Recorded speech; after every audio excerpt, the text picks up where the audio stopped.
Agora notícias atualizadas de hoje, com os melhores comentaristas e setoristas do Corinthians.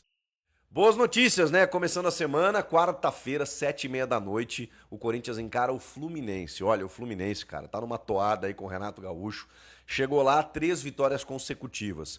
Tudo bem, no Brasileiro são 2, com gols no finalzinho, diante do Bragantino, diante do Santos, mas é uma campanha considerável, né? O Renato tem esse poder, né? Ele distensiona o ambiente, tava lá o Mano Menezes, né? Com problemas, né, de relacionamento. Bom, isso o Renato não tem de forma alguma. Ele chega ali, resolve, e o Fluminense tem um bom time, né? O Fluminense tem um bom time. Mas o Corinthians terá reforços, porque assim, no derby eles fizeram muita falta, né? Nem todos ainda, né? Tem Hugo Souza, Rodrigo Garro, esses ainda permanecem fora e fazem muita falta, esses dois, especialmente o Hugo Souza, a gente sabe disso. Mas vamos lá, Fabrício Angileri e Gustavo Henrique devem reforçar o time diante do Fluminense. O que acontece? O Angileri, ele teve uma lesão, né? Falei pra vocês aqui, ficou muito tempo sem jogar. Quando voltou no calendário brasileiro, com gramado diferente, quarta e domingo, jogou aí meia dúzia de jogos, nem isso estourou. Lesão muscular, tudo mais, mas foi liberado, será liberado para trabalhar a partir de hoje, já com bola, para estar à disposição na quarta-feira, 7h30 da noite. E sim, o Corinthians precisa muito desse lateral esquerdo. Ele faz uma diferença absurda por aquele lado do campo, porque depender de Matheus Bidu ou de Hugo, realmente a coisa não funciona. E o Gustavo Henrique, ele não chegou a sentir uma lesão, ele sentia incômodos. E, cara, o Gustavo Henrique, ele perdeu 3 jogos. Ele ficou 2 semanas fora aí. Nem isso, 10 dias. 12 dias. Pelo menos até agora, né? Vai fechar 2 semanas aí. Vai fechar 2 semanas até quarta-feira o jogo. O Gustavo Henrique, cara, quando ele saiu, o Corinthians só bateu cabeça na defesa, né? Porque assim, mesclou defensores ali, Félix Torres com o André Ramalho, depois tirou o Félix Torres, botou o Kaká e não resolveu o problema. Eu já falei aqui que eu não acho que o Gustavo Henrique seja a solução, que seja um zagueiro afirmadíssimo. Eu acho que ele tem problemas, mas ele ainda é o melhor zagueiro do elenco do Corinthians. E aí, para vocês terem uma ideia, tem uma matéria aqui no meu timão, um abraço pra rapaziada lá, que revela aquilo que a gente tá vendo, né? Corinthians registra pior defesa entre todos os times da Série A em 2025. Ou seja, entre todas as equipes que disputam a Série A, o Corinthians foi a que mais vazou, mais sofreu gols. E simplesmente estamos falando de 26 gols em 25 jogos.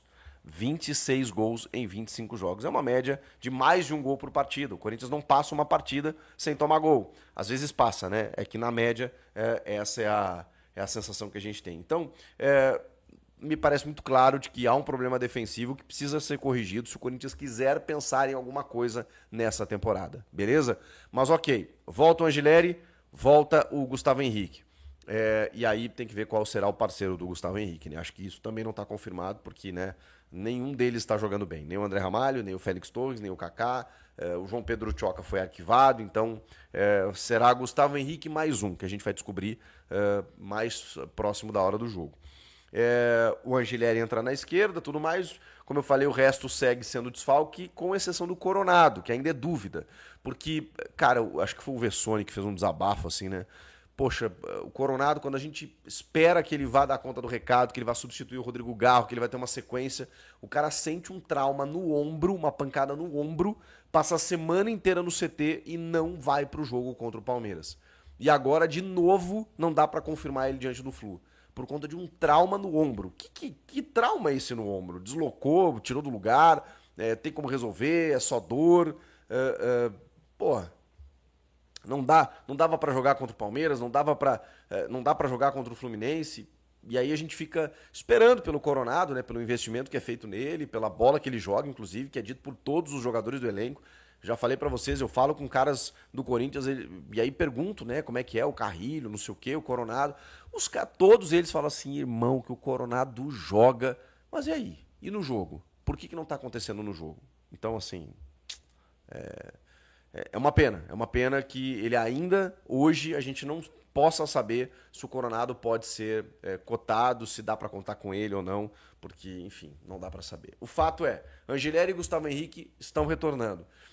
E o Coronado ainda é dúvida, e se não jogar o Coronado, aí tem que ver o que vai fazer, né? Se o Memphis recua, vai Romero, ou aquela função para o Breno Bidon não funcionou muito mais pelo sistema adotado do que propriamente por individualidade dele, mas tem que entender o que o Ramon e o Emiliano vão fazer se o Coronado não puder jogar. Diante do Fluminense, que é um time que também é forte no meio campo, mas também tem os lados muito potentes, né, com o John Arias, com o Samuel Xavier, o Paulo Henrique Ganso, que está voltando a jogar, tem o Martinelli, que é muito bom, tem o Everaldo, que faz gols, o Cano, então nem se fala. Então, assim, cara, é um time chatinho para enfrentar, tá? E o Corinthians precisa dar uma resposta rápida depois da pancada que sofreu no derby. Não sabe nem de onde veio, né? Então tem que se reagrupar rapidinho para poder encarar o Fluminense, quarta rodada do Campeonato Brasileiro, agora no meio da semana. O que vocês acham que deve acontecer? Qual deve ser a escalação? Comenta aqui, inscreva-se no canal. Eu volto na próxima. Tchau!